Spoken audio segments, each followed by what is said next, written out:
All right, listen up, listen up. This is the real deal, this is no shit. Another opening, another show in Philly, Boston, or Baltimore. A chance for stage folks to say hello. Another opening of another show. Another job that you hope at last will make your future forget your past. Another pain where the ulcers grow. Another opening of another show. Why do I teach? I wake up each morning sometimes asking that question. There are a lot of reasons, and I guess one of the basic reasons is I feel that I'm good at it. Acting is instinctive.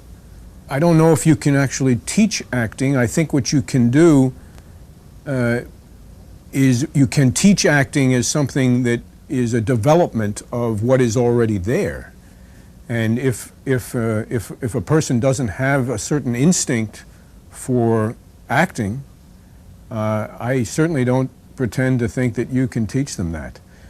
And I wish I was never married, because my ex-husband, he put a curse on me. We have a daughter, that bitch. I try to treat actors as people, not children, not prima donnas, but people who hopefully will respond if I treat them that way. In a way, when you're doing a monologue, right, it's the same thing, isn't it? If you just take it talking to an audience, it might become, as you say, flat.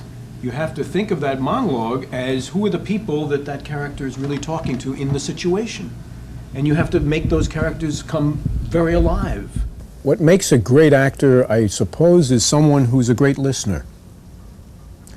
In other words, I think most people really believe that it's actors speaking these words and making these great actions with their hands and what have you. So the great actors are the reactors.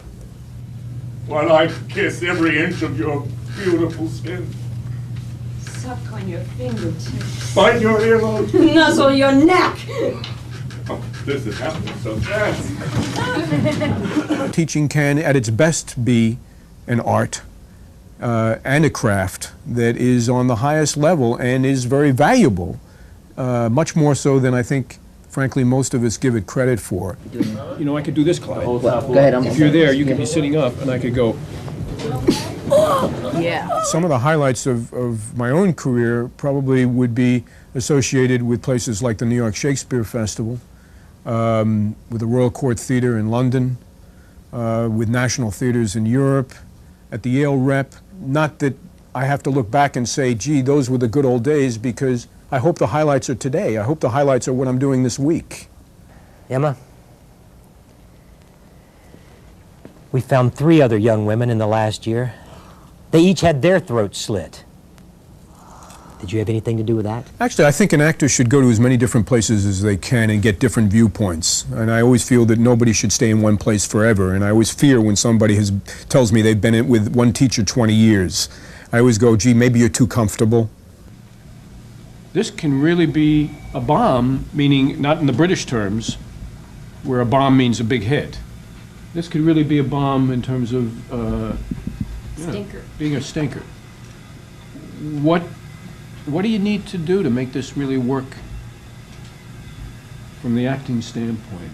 I would think that a realistic approach, absolutely believable character, the situation legitimate.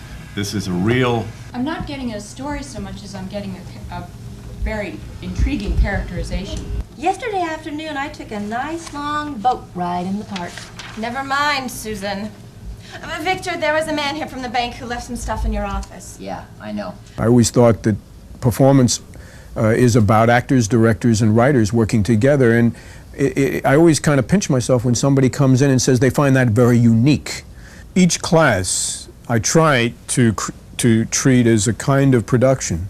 The whole idea of performance is to collaborate. I think actors grow by having writers and directors there with them and sharing a discipline, a language that is common between the 3 things. If this is dramatization of her inner self, I would say it's her suicide. Okay. Could I just say something? No, thank you. I would love to have the play speak for you. No, I just thought you might And- tell her the title of the play. Oh, sure, but I would love to have other people talk to you in the time you have so that we don't waste your time. Because I want you to hear from other people. You can always say things that you know, but I want them to be able to respond for you. You're not reading for yourself. You know, you're reading to get a role, or you're reading for the writer and the director, and, you know, to really hear the play. The goals for the studio is to try and perfect what we are doing now, and I'm always looking to find new ways to do what we do even better. I think to really enjoy what you do, you have a better shot at being good at it. Art and working in theater and film and television it can be important, but it's fun. It should be fun. I've completely forgotten my lines. Don't do that to me. Exit grandly through the red velvet curtains as the scene ends.